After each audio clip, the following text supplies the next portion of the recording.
நம்முடைய மனசில் நீங்கள் எந்த கருத்தை திரும்ப திரும்ப சொல்லுகிறீர்களோ, அதை நான் நல்லா இருக்கேன் நல்லா இருக்கேன் நல்லா இருக்கேன்னு சொன்னீங்கன்னா நீங்கள் நல்லா இருப்பீங்க.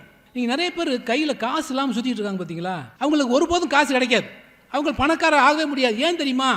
அவர்களுடைய எண்ணம் பூராமே நமக்கு இந்த கடன்காரன் இருக்குது, அந்த கடன் இருக்கான், இந்த கடன்காரன் வந்தால் என்ன பதில் இதை பற்றியே யோசித்து கொண்டிருப்பார்கள். அவங்களுக்கு ஒருபோதும் காசு கிடைக்காது. எனக்கு வசதியாக இருக்குது, நான் கையில் காசு இருக்குது, நான் நல்லா இருக்கேன்னு நினச்சிங்கன்னா நீங்கள் செல்வந்தராக ஆக முடியும்.